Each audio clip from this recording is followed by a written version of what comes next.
Do you have like wireless headphones or something? Yeah, man. Future. Damn. So I don't need to be yelling at you as if you were actually across the room. No. Gavin, what are you doing over there, hon? Gavin! Come eat your vegetables. Quit playing your Nintendo.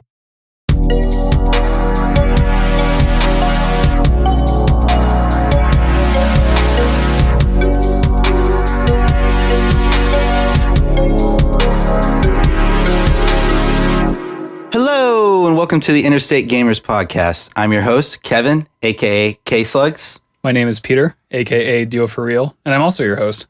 So as you guys already know, we rate and discuss some of our favorite video games and some of our not so favorite. At least we think we might. I don't know. Anyway, stay tuned for that potentially in the future. But Peter, how are you doing, my man? I'm pretty good. I'm kind of reeling back in my chair from how elegant and graceful that intro was. Really? Actually. Yeah. It was really something.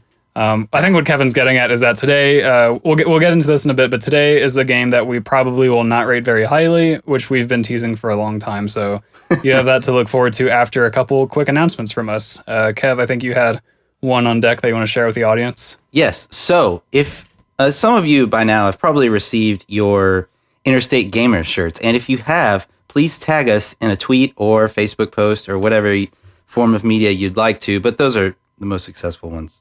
Yeah, do that, and we will show you some love back. We want to see all of you, rocking the IG shirts. I'm really digging them. Peter's going to get his soon. My girlfriend's got one. Chris has got one. It's really, again, we really appreciate all the support we've gotten over those. So, yeah.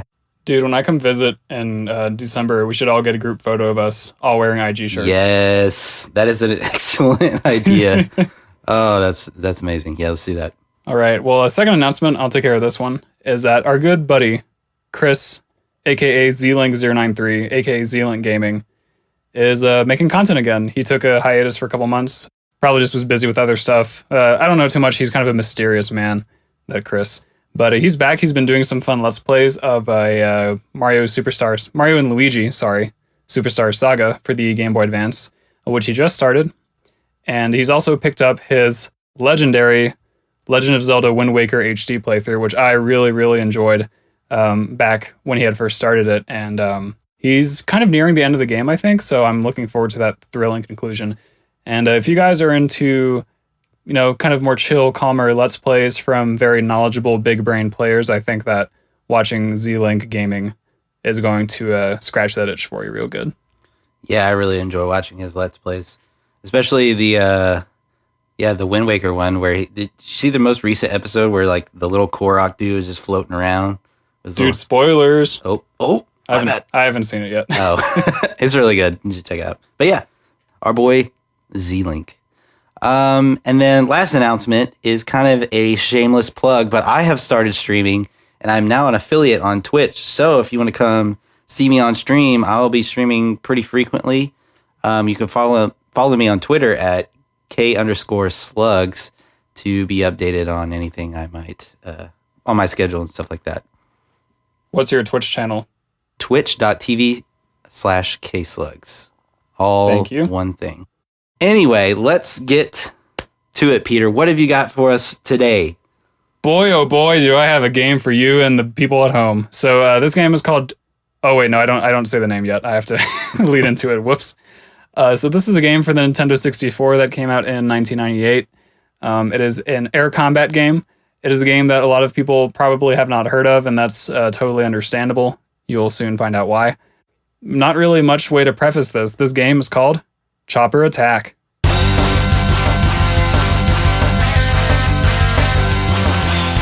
Yeah, can I just say, someone did guess the game correctly on Twitter, and that is Tilde Imp. And so, Tilde Imp, I actually know who this is. Esteban, if you have played that game personally, let us know. But I don't know if you just looked up based upon my hints, or if you actually know the game. If you have, then yeah, definitely let us know. We'd love to hear what anyone else thinks about this. I also want to say that this quite possibly could be the most detailed review anyone's ever given of this game. So I'm actually There's an outside chance that isn't true. I'm sure there are some people out there who love this game. They might not have reviewed it though, at least not for however long we're going to. So I think we're gonna do this game justice. I think that's what we're gonna do today, Kevin. I agree. I think maybe the Highway Retro Boys have probably reviewed this game, but other than that, we might be the first. One thing I forgot to mention, I usually shout out the developer of this game. In this case, the developer was Seta Corporation, who I believe is defunct. And it was published by Midway, who actually did publish a lot of games for the N64 back in the day. They did this game, they did Hydro Thunder, they did some other ones that I can't think of right now, but yeah. Anyway, that's that. Cool. Is it time to dive in to the meat and potatoes? I think so.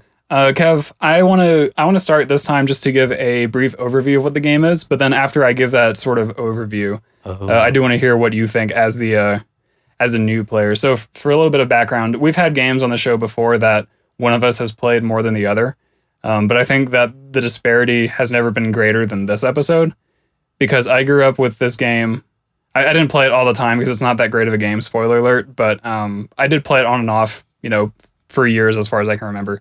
And Kev, to my knowledge, only played this game for like 3 hours or so a couple nights ago. Yeah. So I think that Kev will, and this isn't the boldest prediction, but I'm going to predict that Kev will have a less favorable opinion than me because he hasn't been Stockholm syndromed by the game yet, to be honest. So we'll see. We'll see. This show is full of surprises. I'm sure this episode will be no different. But brief overview. So this game, Chopper Attack, as I said, it came out in 1998. That'll come into play later, the year that is. But in this game, you fly around in a helicopter and you blow up shit. Yeah. That's pretty much it. There's some missions. The missions are usually pretty simple and pretty short, and we'll talk about that in the content section as well. Mm. But now that you, the listener, know that basic premise, Kev, how did you feel about the gameplay of Chopper Attack? Oh, we're gonna dive right into it. All right, cool. Well, let's start out by talking about some of the good points of the gameplay, because I feel like, we've already given it this kind of negative stigma floating around it right now. You know what? It does have some things going for it. So I think what makes this game good in terms of gameplay, at least in some regards, is that I think it's a really fun challenge to try to accomplish and beat. I found myself at various points being like, okay, I had to work for that one, but I felt very accomplished when I beat a level. I thought that it had a really nice level of progression in terms of difficulty. I think, there's only 8 levels. Spoiler, I think, right? Is that what you said? Yeah. Even if it's only 8 levels, I still felt very accomplished. That's one good thing I wanted. What do you think about that? I think that makes sense. I think that the general act of playing the game can be pretty satisfying, because it is a game where you blow up stuff, and I think all of us have some part of us that likes to blow up things. Yeah. And the controls, I think, are going to be a big point that we'll talk about maybe in a second. I might let you start off with that as well, since you were a new player. Yeah. The other day.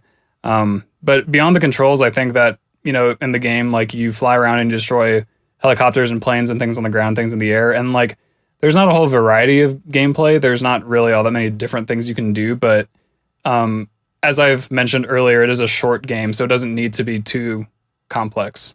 Know what I mean? Right. Yeah, and you mentioned not having a lot of variety, but it does seem like the developers tried to go out of their way and get creative with the gameplay, but in my opinion, it just didn't really work. Like you said, really the whole point is just to fly around and shoot things. Yeah, that's all I really have to say. But yeah, there were some instances where okay, you have to save the POWs and things like that, or you have to do a certain thing in this mission. So they tried to get creative, but I think still at the end of the day, it's just kind of plot doesn't matter too much. You're just kind of going around shooting things. You can't, yeah. This kind of seems to me like a game that would have been great in an arcade with a special cabinet or something. Yeah. For that very reason, like you mentioned, the missions, even though they have some sort of different objectives, one of them's an escort mission, and another one is destroying or saving POWs, as you said. But at the end of the day, it all boils down to shooting different stuff Like, in some levels you have to shoot everything, and some levels you have to shoot not everything. Right. But like, I could imagine this being really fun in an arcade setting, especially if they can make it more immersive than it is on this console. I would like to talk about the controls because I think that's going to inform a lot of this section, because I think the controls are pretty weird. I don't think they're bad, but I do think they take a lot of getting used to. So if I can describe quickly how that works. The first thing is that this game has a left-handed mode and a right-handed mode, where left-handed mode was the original version back when it was released in Japan prior to this. Oh, I don't think I mentioned, but Seta Corporation, the developer, is a Japanese company. It's not one that many people know about, so that might be useful to know. But anyway, there's left-handed controls, which are default, which is even weirder than the controls already are for most people who are right-handed. And then there's right-handed mode, which makes things a lot easier. So in right-handed mode, what you do is you use the joystick to point the nose of your helicopter, pretty much. You press up, and the nose tilts forward, aka down. You pull back, and the nose tilts up. So like that kind of classic inverted aircraft control, which already some people don't like. I personally like it, but I'm also used to it. And then you use left and right to swivel your nose left and right. And then the way you actually move the helicopter is by pressing the C buttons. So you press C up to go forward, C down to go back, and then left and right to go left and right. So it's weird to get used to, but once you master that, you can sort of strafe around, circle enemies when it's appropriate. You can kind of juke enemies, although the helicopters don't move very fast, which is another thing, which limits the usefulness of that. But I've had many years of playing the game on and off to get used to that. But since you started for the first time the other day, I want to know what you thought about the controls and how you got used to them or didn't get used to them. Whew. Okay. Well, yeah, I would. A big negative for me was the controls. I found it as a newcomer not very fluid and doesn't feel natural. It does feel very, especially when starting out, it just felt very like I can't move, I can't do anything. But once I started to figure it out a little bit, it got better. And then I started figuring out how to strafe, which I unfortunately chose one of the slower planes. And as you mentioned already, that the helicopters, as you mentioned already, the helicopters are already pretty slow, and I ended up choosing one of the slower ones. So that didn't help me either. So I just felt like this one big clunky hulking machine, which actually turned out to be the whole point of my character. But I will say it was pretty annoying and kind of felt awkward at times, especially when you come from a perspective of things that did the airspace well, like Star Fox. You know what I mean? Like, they did that game so well in terms of like flying around, shooting things, that you're just kind of like, oh, I come to this game, I'm like, I'm spoiled by it basically. And what can't be underestimated here is that, back in the day, this was hard to really get right and get down. Like, people were having to innovate at this time. And so, Star Fox 64 was kind of, I don't want to say one of the first, but it was definitely a pioneer in how they made like flying games back then, I would say. They did a really good job of it. And this game, I just don't think was able to utilize the control scheme as well as Star Fox 64 did.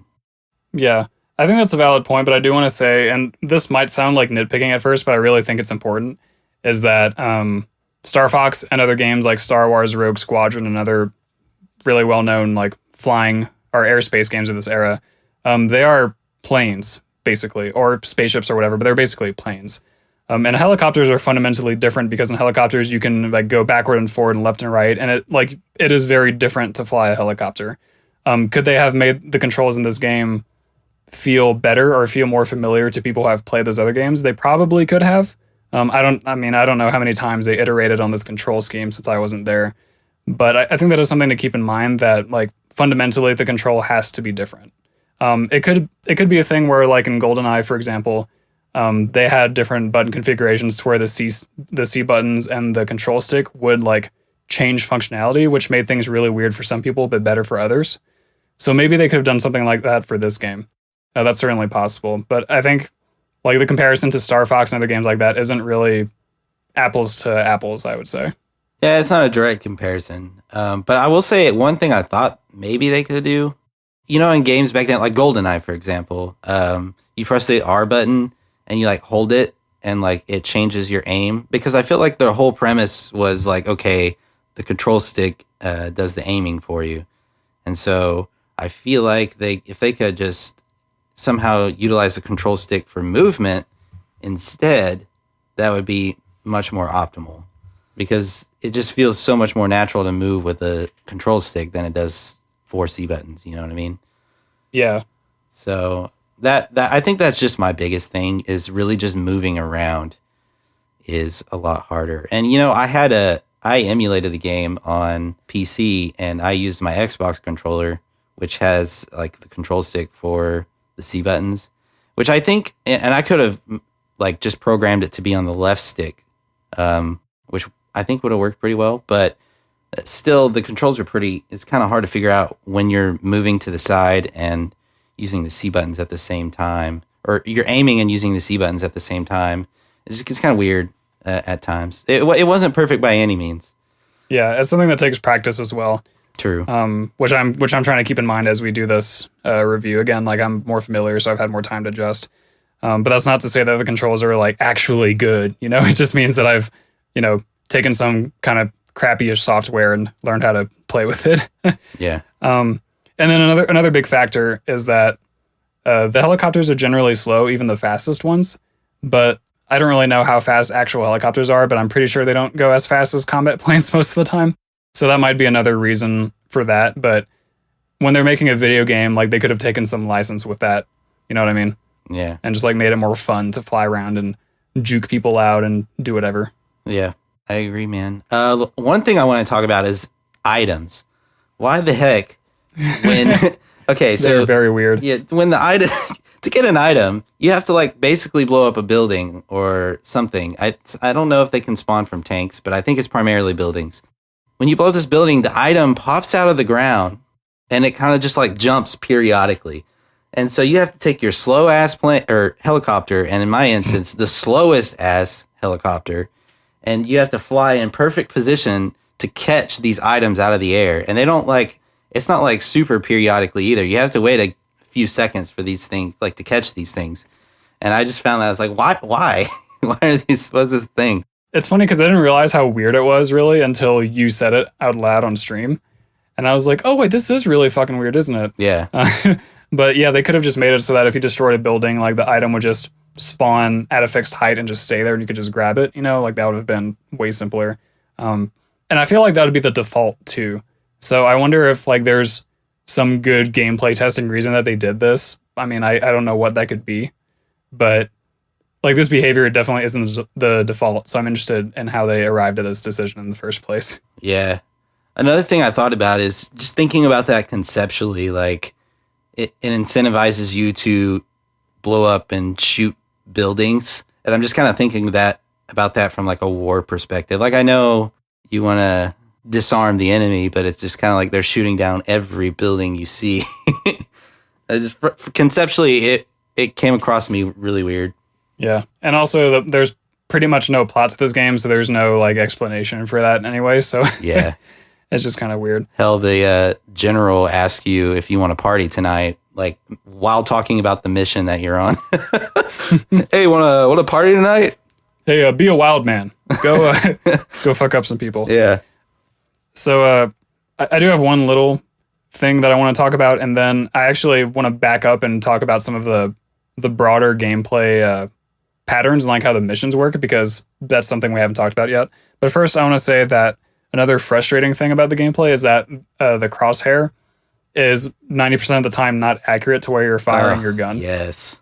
So as I told you, there's a life hack to this, where if you choose one of the particular secondary weapons, the rockets, we have to talk about secondary weapons too. Like that one, for some reason, the crosshair is accurate to where you fire your regular machine gun. So like that's a good crosshair to have by default. But the fact that you have to do that is pretty stupid. Yeah, I agree. I don't know what their thought process was behind that, but like, I'm glad you told me that, because I would have been shooting that machine gun like in the far off distance for like the rest of the game. And I just would have been like, why? Who did this? On that topic of the secondary weapons and how the game kind of works. So basically the flow of the game is you choose one helicopter out of, I didn't actually count, probably like 7 to 9 helicopters. You choose one character in helicopter. They all have differing stats, and that's your character for the entire campaign. And before every mission, you get briefed by your very polygonal general, who asks if you want to party tonight, and or tells you to be a wild man, even if you're a woman. And then you see a little map that shows you actually a pretty nice looking layout of the area and what your target is for that mission. Yeah. And then you go to a screen where you can purchase secondary weapons. So this includes missiles, rockets, bombs, even dummies like that distract enemy missiles for you. And this part of the game is actually kind of interesting because you have a certain amount of money to start with, and your score at the end of each mission turns into money to buy stuff for the next mission. So it actually does incentivize you to like get a good score so that you can, build out your arsenal the way that you want. And different planes also have different helicopters also have different capacities for secondary weapons. Like the biggest ones, like the one you were using, can carry 5, whereas the smallest and most like lightweight archetype choppers can only carry 2, which does like change your strategy a little bit. But it is kind of a cool way to include some variety in the gameplay. And it is a cool way to like incentivize you to spend your money wisely and like think about the mission that you're going to be doing. Although the game doesn't do the most descriptive job ever, it does tell you a little bit like, hey, in this mission you'll be fighting ground targets, and this one you'll be fighting air targets. So then you can change your loadout accordingly. Right. I actually wrote that down as one of my positive points about this game, is that there was quite a bit of strategy involved when choosing like which copter you're going to go with, which person, what their perks are, and then like the items and missiles that go along with it. So there's a lot of strategy involved that kind of promotes replayability. So I really liked that aspect about it. Yeah, I agree. And it helps that they include that too, because the game is so short. And like you can choose the different characters, and you'll get not totally different, but slightly different gameplay experiences. And I think that's pretty neat. Yeah. There's something else I wanted to say, but I forgot. I know what it's about. It's about the AI. No, actually, it's not. I hadn't even thought about the AI, actually. Do you have anything you want to say about that? Yeah, I was going to say, not very much, but that it's kind of annoying that they just follow you wherever you go. I mean, I know that's kind of like probably what they would do, but it's just kind of like this looming presence in terms of gameplay. You're just kind of like, all right, I need to go to this area, but you have the entire map's worth of helicopters following you in one single file line. Yeah. Just behind you. I mean, the reason why that can be useful, though, and actually this speaks to part of the gameplay that I haven't, or that neither of us have talked about. The reason why that can be useful is because you have a limited time to complete the mission. So if your mission is to destroy all the helicopters, you can just kind of sit and wait for them all to come to you, which helps a little bit. Yeah. But the way that the time works, your helicopter has a certain amount of fuel. And fuel is an item that you can get from the buildings, like we were talking about, along with health and like powered up machine gun. You can't replenish on secondary weapons, which I think is interesting, and that further encourages you to use them wisely. Or as Peppy from Star Fox would say, use bombs wisely. and the items are random too. So sometimes you're just screwed and like you won't get the fuel that you need, which is pretty bullshit. Yeah.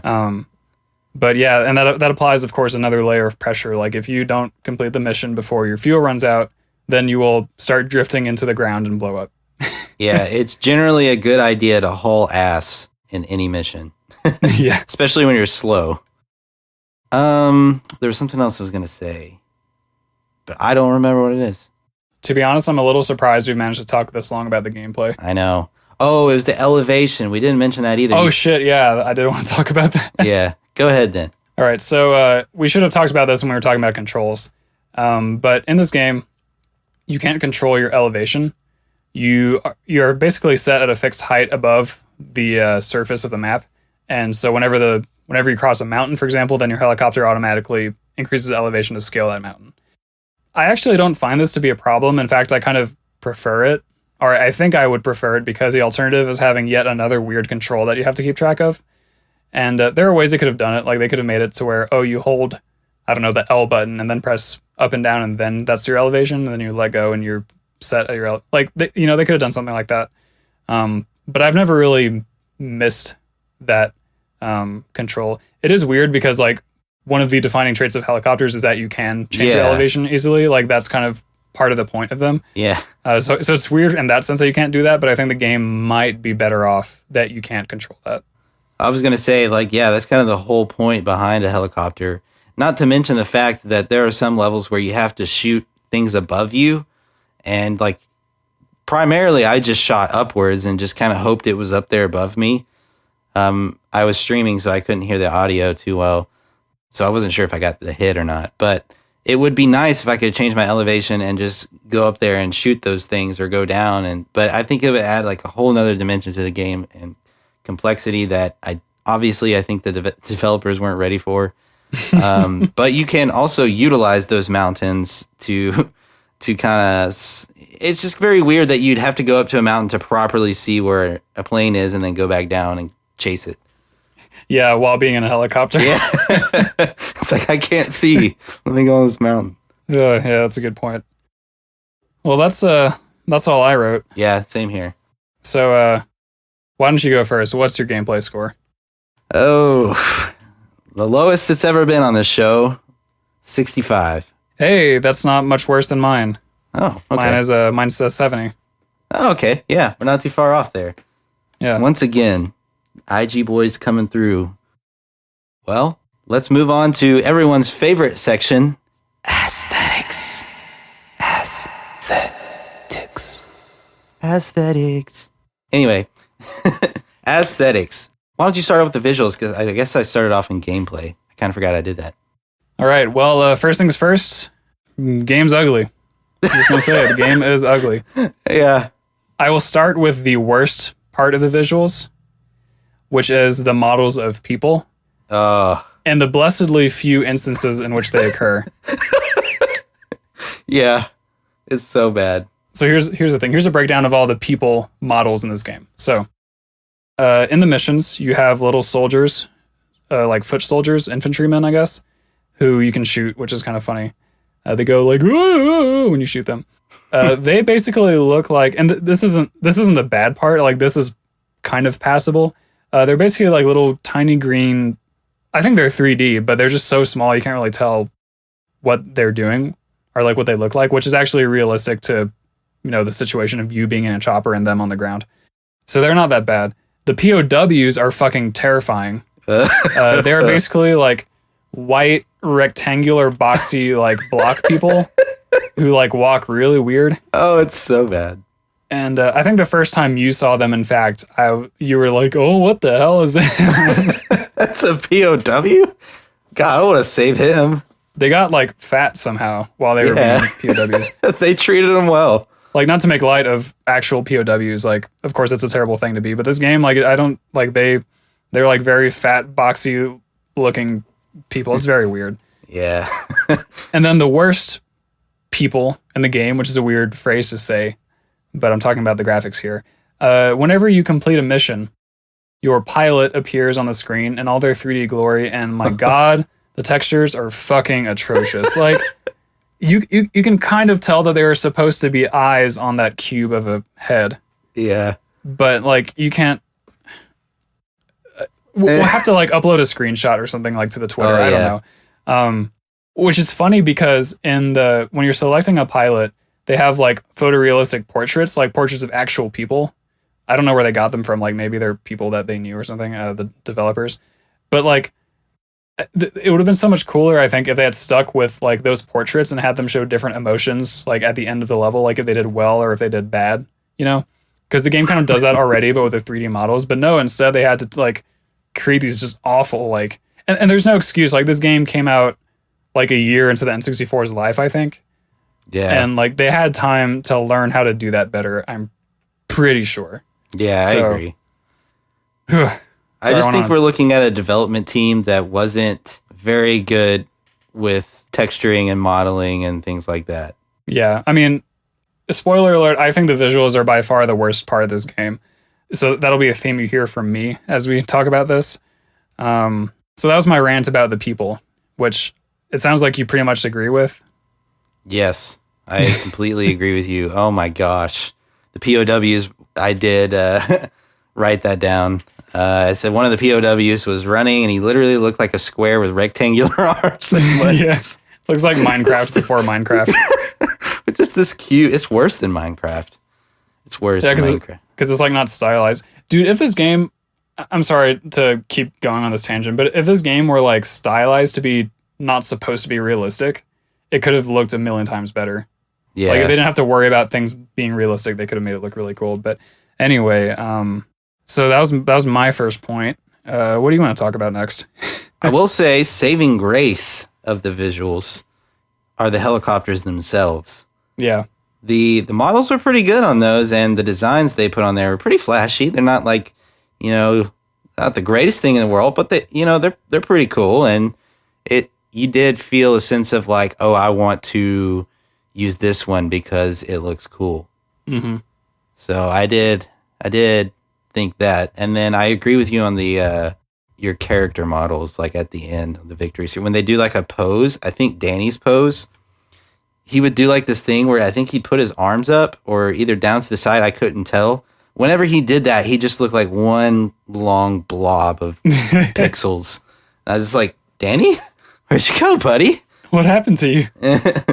Oh man, yeah, it was bad. What'd you think about the environments and the levels and all that stuff? They're all right. I will say the one with the volcano is the coolest, purely because you can go over the volcano. So that's kind of cool. The environment's all right though. It's just a big square box. There was one maze level that was pretty interesting. I thought that was all right too. Yeah, I actually wanted to talk about that in the gameplay, but I forgot. So pretty much every mission takes place in this big wide open square area with varying levels of mountains or plateaus or whatever, depending on the environment. But there is one level that's in a cave system, and so it is like mainly one corridor, but there are a few little branches, and so that's a really cool like thing that affects the gameplay a lot, which is neat that they did for one level, to their credit. Yeah. But back to the aesthetics, I think that overall the textures of the worlds are pretty crappy, like quite low res, like probably, again, kind of behind the times even for the time that this game came out. Aside from the actual quality, I think that the variety of the environments is pretty good. There are 8 missions, as we said, but 2 of those missions are reused environments from previous ones, so it's really 6 environments that you're talking about. But they're all very different. Like you have a forest, you have like kind of a mountain range with a volcano, as Kevin said. You have the cave system. You have a sort of Wild West like plateau-filled area, like a canyon, like a southwestern-looking area. You have more mountains, but this time there's more snow on them, and there are a few more flat areas than the other mountain level. And the last level, Kevin, I don't know if I told you this. You didn't get to this last level, but the last level actually takes place on the moon. Oh, that's cool. Yeah, actually. Well, dang it. The last level takes place on the moon, so I'll have to put this game on stream and show you one of these days, because that's actually a pretty neat mission. I think you're going to get a real kick out of that. But yeah, so it's good that they did that because, as I keep saying, the game is short, but I mean, they make every level visually very distinct. And the music is distinct too, which we'll talk about in a sec. But I think that's one thing they did well. Like, even if the quality of the graphics overall are not great, at least, like, everything's different from each other. Yeah, I agree. That's more than I could really ever say for the visuals, but yeah, no, the environment wasn't too bad. I think you said the textures weren't too great, but yeah, it was unique. It did feel like I was in a different place, generally about every time. Yeah. Some of the explosions actually look pretty decent. Oh yeah, when you're firing the rockets over and over again, that is kind of a satisfying feeling, yeah. Yeah, which is important because since the game's all about blowing up stuff, they got that to look decent. Yeah, they're like, we have to get this one thing right. Although I do like whenever you destroy a tank, and by like, I mean find it funny, whenever you destroy a tank, and then the tank like has the charred remains that are left behind, but it's like red and black, and it looks like a piece of meat that was cooked too much, and like half of it, and the other half was left raw. It's pretty weird. Yeah, I think like the buildings look like that too. Also, the pause menu is weirdly ugly. Did you notice that?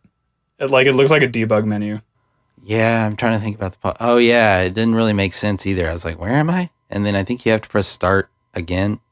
Yeah, it's like white text just like plopped on top of the game screen.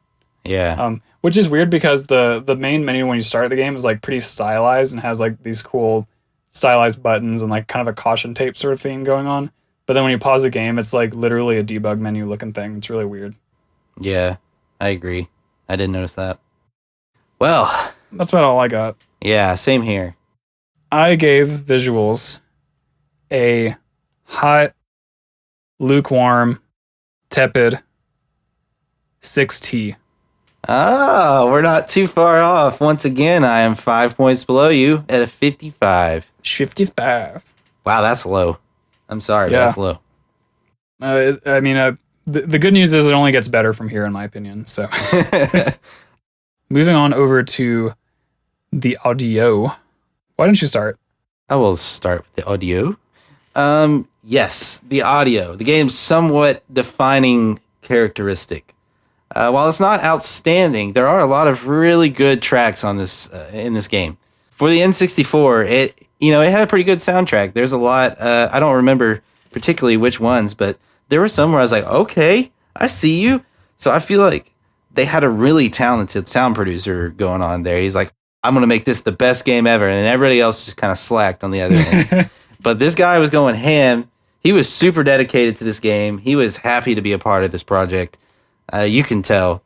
And then, of course, I do like some of the sound bits. Those are my favorite part.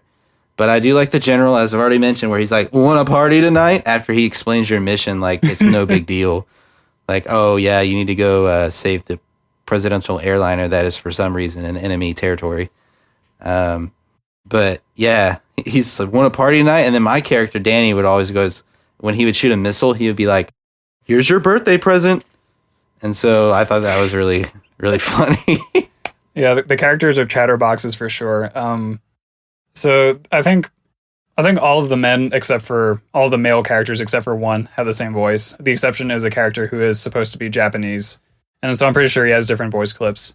And then all the women, there's a couple female pilots, and they have the same voice as well. But what's funny is that they all say the same lines, like they gave the same piece of paper to the 2 or 3 voice actors. It's like, here, so if you're a girl, you say, want a party tonight? And if you're a man, you say, want a party tonight? But yeah, like every time you shoot a missile at an enemy, every time you get hit by anything more than like one round of machine gun fire, like your characters they have something to say for every occasion. They will not let you forget that they have opinions on everything that's going on, which is pretty funny in the short term. And this is a short-term game, so I don't think it really like starts to get grating all that much. Know what I mean? Like, yeah. If the game were a lot longer, then I would be more bothered by that. I never get tired of, here's your birthday present. It's so random. Oh, man. You're forgetting the loser. They say loser at the end of it. Here's your birthday present, loser. Yeah, perfect. What a bully. I mean, as far as the other sound effects go, that's certainly the most distinctive set of sound effects. But there's, like, I think the machine gun sounds weirdly weak. Like, whenever it hits something, it's like, and it sounds like you're firing BBs at, like, a aluminum can. But all the explosions sound pretty good, which again is important because that's, darn near the whole game. Other than that, I mean, there's not a big variety of sound effects because the game is you being in a helicopter blowing up shit. So, like, yeah, they got their explosions, they got your missile fire. Oh, well, I do like the warning sound of being targeted by a missile. It's like, like it actually instills like panic into me whenever I hear that. It actually is pretty kind of terrifying. You're just kind of like, get away. Yeah. Well, really, I've kind of said everything I needed to say. I think it's pretty good, but not particularly substantial. Yeah, not a whole lot of audio.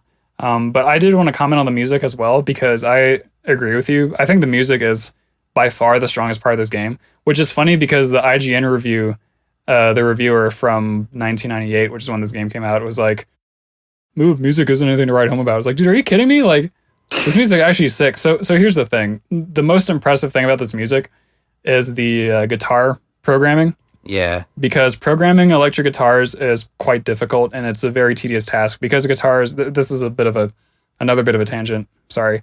But guitars are such expressive instruments, as with all string instruments, that like there's so many different ways you can play each note. And when you program that, you have to take that into account. And so whoever programmed the MIDI electric guitar in this game like went fucking nuts and like recreated like all these different types of like guitar picking, not style. I'm getting a little bit out of my depth because I'm not a guitarist, but basically there's enough variety in the guitar to make it sound actually pretty decently realistic, especially for this time. And like, not only that, but the actual songs are good songs. Like, it sounds like what they did was like got this person and their rock band together and like wrote some songs and played them and then tried to recreate them and actually did like a pretty good job. Yeah. I think I sent you the music for the last level because you didn't get to it. And I don't know if you have listened to that or not, but that track alone is like so good. Like, it sounds like it could be an actual like commercial rock song like back in the 80s. Like, it is really good. And like that single-handedly raises the score for me above what it would have been otherwise. Yeah. I do remember being like, oh my gosh, this is an amazing soundtrack. And not oftentimes, you know, when you're absorbed into a game, do you, at least the first playthrough, are you like listening to the audio? At least for me, I get kind of really into the game. And, you know, sometimes the audio helps with that. But it's like, this time I was like, oh man, this is really standing out. So kudos to that guy, whoever made it. Our girl, you don't know. Or girl, yeah. Oh yeah, another fun fact is that this morning on the way to work, I listened to the soundtrack to pump me up. And I'll tell you what, it did the job. There you go. Got me hyped. Fucking pumped to listen to that one again. There you go. That's what I like to hear. I would like to hear, assuming you're done, I would like to hear your score. All right, man. Yeah, I am done. And I will give you my score. Drum roll, please. All right. I gave it a 75. Pretty good. I gave it an 80. See, we're 5 points behind this whole way. This is crazy. Catch up, Kevin.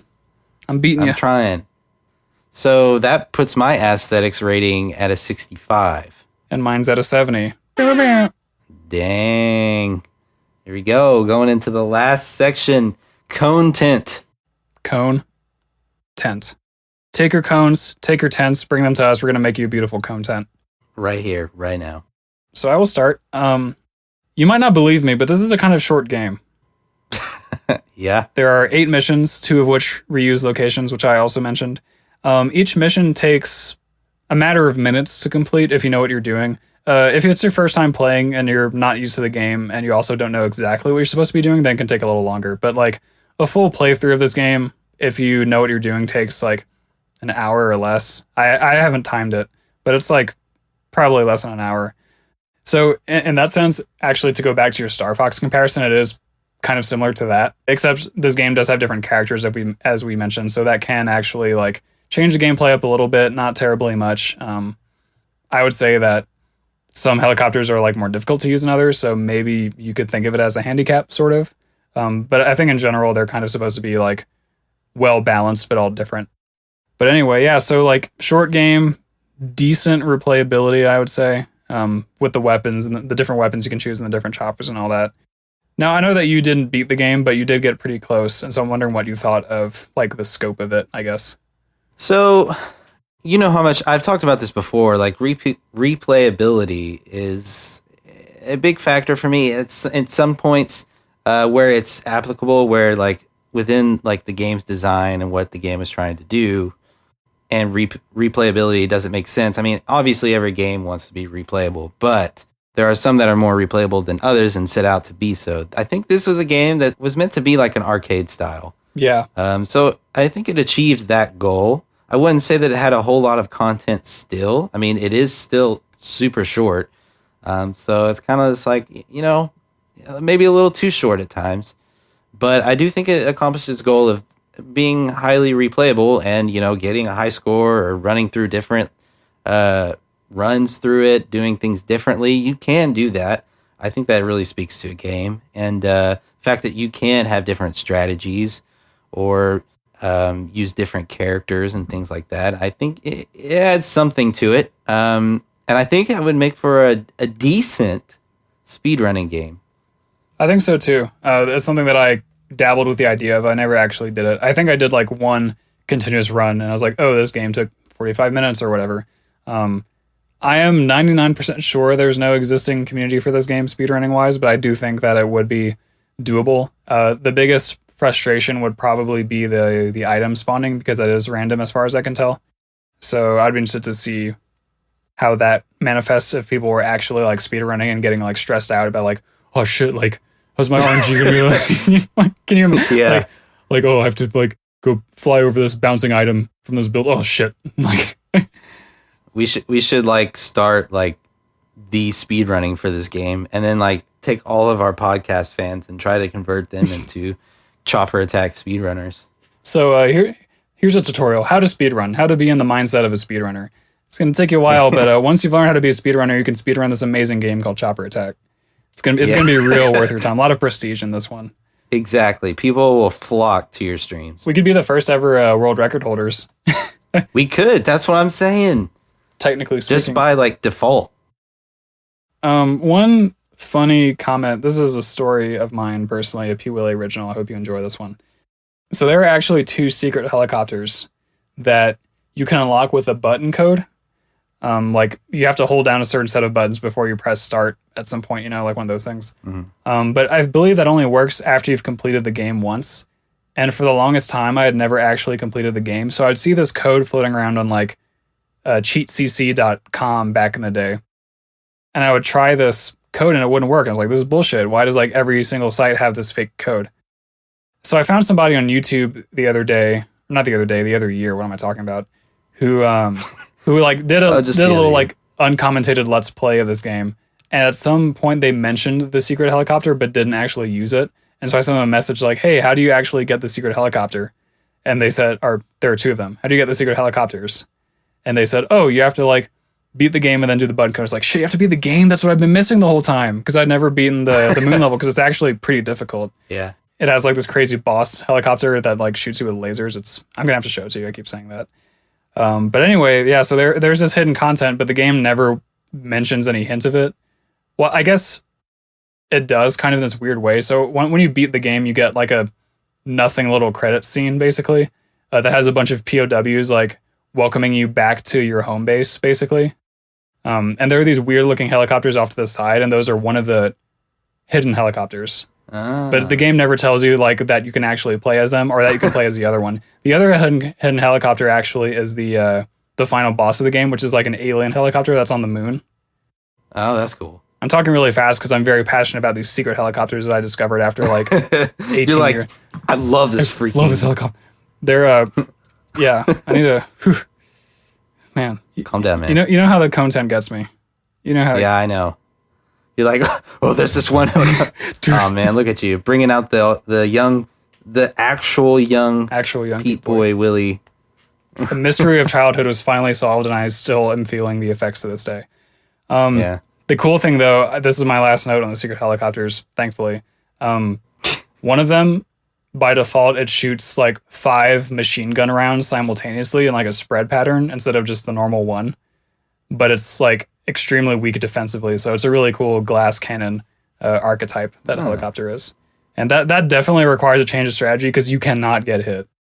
Like you have to like just kill everything the second you see it. And it's also fast, so that helps, but it's like that actually does change the way that you have to play the game. Yeah, I bet that's going to be our speedrunning helicopter. I thought about it. I haven't done the analysis, but I'm going to beat your time, man. Anyway, anything else you want? I have a couple more comments on the content, but I want to see if you have anything else to say because I need to catch my breath. Not really. Like you said, I've only played this game like for a few hours. Didn't even play it all the way through, but I got close. And I played with 2 different characters, so I had a general grasp for what this game was, but I didn't get to play the free battle mode because you said it wouldn't be worth my time. So the note on that, so free battle mode is you can choose any level that you've unlocked in the main mode, and you can play any character that you want. But the levels don't have the objectives in them. So like you just fly around and blow up stuff and there's no objectives or progression. So yeah, cool. All right. Yeah, I guess there's nothing like. Yeah, cool. Yeah, there's a practice stage which I don't think you went to. No. But there's a training stage where you're supposed to learn the controls, which good thing they did that because as we said, the controls are not intuitive. In this practice stage, it actually has unique music in a somewhat unique location, which is pretty cool. But they have a bunch of enemies that just fly in your face but don't shoot you. So that's kind of that's kind of the thing. It turns out, I found this out while doing my research, is that this game actually was supposed to have a multiplayer mode, but it died in development. Huh. Was it just cut short or what? I guess. I mean, I don't think there's a whole lot of like history available on the internet about this game, but from what I gathered, they showed multiplayer at some demo or something, and then it was cut. I was going to say we should have brought the developer on this, episode, but I don't think you wanted to hear how shitty his game was. Let's, whoever, we keep talking about recognizing important individuals, and we talked about the sound composer in particular. I should have, looked up the composer or the producer or whoever for the music, because they, as you said, they were having a really good time. You could tell, they put their heart and soul into this, I think, and definitely shows. It's actually Koji Kondo. Under some alias. My name is Kojo Kondi. Well, actually, that is the way they'd say it in Japan. So in Japan, the reverse would be Koji Kondo. Oh, that's good. That's all that I have on content. Yeah, me too. All right, let's see if we get 5 points off again. All right, you go first, man. 55. 55? Yeah. Fuck, you ruined it. No, what did I do? Soiled it. I gave it a 7T. Wow, yeah, no, we're way off there. That might actually be our biggest disparity in individual ratings to date. Yeah. 15 points. I mean, I feel like the content sort of jives with the gameplay, really. It's short, and there's a bunch of stuff missing, but, that's not the biggest shame in the world, you know what I mean? I don't know. That's kind of the way that I think about it. Yeah. It sounds like you had a much better time, especially when you spent more time with the game. You had a much better time, going through the game over and over and over again and just kind of playing it here and there. I just played it one time. And I'm just from that perspective, it's just kind of there's not really a whole lot there. So I think there's just kind of two different perspectives there. So I could see how we could get off there. Yeah, I think so too. But of course, now that you have played the game once, I look forward to you getting an actual cart and just really spending time with us, just cherishing it, loving it, partying tonight, right? Being a wild man. So having talked about this game to the point of near exhaustion, at least in my case. Yeah. Let's go over our ratings again. So why don't you start with your recap? Okay, so for gameplay, I gave it a 65. Visuals, I gave it 55. Audio, 75. That rounds the aesthetics to 65. And then the content, I gave it a 55. Adding that all together and dividing by, just basically getting an average. I got a 61.7 for my overall rating, for me personally. 61.7. That's just barely passing. Yeah, just barely. So on my end, I've got a 7T for gameplay, a 6T for visuals, and an 8T for audio, which adds up to or averages to a 7T for aesthetics. Mm-hmm. And then content also got a 70. So actually, I have a triple 70s here, which is pretty neat. Overall rating of 70. Nice round numbers all around. Didn't dig too much into the minutia of the point values for this one, but I actually feel pretty good about it. Cool. We kind of meet in the middle here. So it'll probably be somewhere around a 65, I assume. Yeah, so our actual IG rating is a 65.8. Cool. So I wonder where that places amongst all of our other games. We do the number crunching off the air now. You guys know this, and boy, did we slave over these numbers. We've got 14 amazing games, including this one. And where does this one stack up? Well, actually, no. It is 16.5 points below the previous lowest ranking game, which is Anthony Hawk's Professional Skateboarder. That game has an 82.3. This game has a 65.8, so it is very clearly 14 out of 14. Sorry about it. At least Tony Hawk's Pro Skater is no longer the worst IG game reviewed. That's true. I will say that, because I didn't like the fact that was a thing. Yeah. But I am also happy that, not really happy, but we can now start to see the disparity between these games. Because so far we've actually done really good games.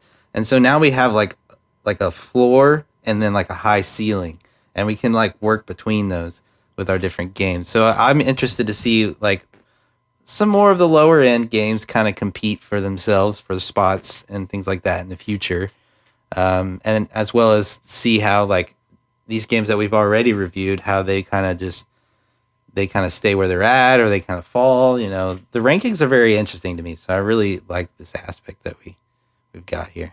Yeah. Our rankings are a living, breathing document, kind of like the Constitution. Yeah, I agree. It is law.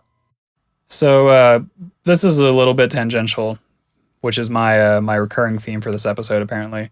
You mentioned just now that you were not happy about THPS being last. Yes. So I'm wondering, of the games that we reviewed, which one would you be least sad about being last? Well, obviously this one. Aside from this one. Okay, aside from this one. Well, I mean, I guess I would... least sad? It's just, the thing is, I would have hated... Well, I guess Donkey Kong Country. I think I rated that one the lowest. Yeah, that got a 79.8 from you, which, looks like it is your lowest rating, actually, which I still think is a crime against humanity. Yeah, I'm sorry. But I wouldn't have been, like, terribly sad if that was our lowest one. But I don't think it's a really bad game by any means. So I wouldn't have felt right for the rest of eternity. We've had, like, this 80 rated game just sitting at the bottom. Yeah. I think that if I had my way, I think that Link to the Past would be on the bottom. Yeah, I agree. I was going to say that next. I was like, to be honest, I could just throw Link to the Past straight to the bottom and not even care. Yeah, like who would notice? Well, this has been a lot of fun. I still can't believe we talked this long about this game, but you know, diamonds in the rough, man. Yeah, I agree. And we have said the announcements at the beginning of the episode, so we don't have to do that. But if you want to hear more from us, actually, if you want to hear more from me, I was recently on an episode of the Yeasty Boys podcast who drink beer, talk about beer, and answer your questions. And in some cases mine, which is actually how I got on the show in the first place. Booyah! But they're a fun group, and I enjoyed being on the episode with them. So if for some reason you want to hear me even more than you already do, go ahead and check that out. Kevin, as he said, is streaming again. Kev streams were a big part of my senior year of college, and I'm very happy for them to be back in full force and better than ever. Zlink093, of course, putting out great content again. Back at it again with the good content. Please watch him at Zlink Gaming on YouTube. Secret Levels podcast. Yes. Fellow retro game reviewers. They're pretty cool, I think. I don't know them personally, not yet. But they're cool guys who do a cool podcast and have a fun little network going. So if you want to hear more retro reviews for games that we haven't done, because actually I don't think we have any games in common at this point. Not yet. Not yet. But go ahead and check them out. Kev, what is our own social media? Well, you can find us at the IG_cast on Twitter. I think we're just the Interstate Gamers on Facebook. We're somewhere on Facebook. And we have a website that's pretty cool, theigcast.com. And if you want to view a nice graphical representation of our rankings, you can go to games.theigcast.com. And now you can sort by gameplay, aesthetics, and content of all the games, not just by episode or by overall ranking. So I'm pretty proud of that one. So many options. Mm-hmm. Thank you, Kev. You're welcome. You know, on the note of rankings, it's fun to note that IGN, not to be confused with IG, I just realized that, IGN gave Chopper Attack a 5.6 out of 10 on release, you know, as a current review. And both of our scores are higher than that. So either we're very kind souls, or this game has actually gotten better with time. Against all reasonable thought. Yeah, we'll say that. Yeah, that's a funny point that you bring up, though. Well, I'm a funny guy. What can I say? Yeah, because IGN was law back then, so had to have been 5.6. All right, everyone. Well, I think that wraps it up for us today. Thank you so much for tuning into this episode. Thank you for listening to us talk about one of our not so favorite games. Finally, after all this time of teasing. Kev, anything else you want to say? Nope. I don't know whatever to say at the end of these podcast episodes anymore, so I'm just going to say, love you. See you next time. Love you too, guys. Thanks for listening. Catch you on the flip. Love you too, guys. Shit. Is that a Freudian slip? That's some kind of slip. Put that in there. Put that in there, please. I'll leave it. All right. Cool. That was awesome. What a game.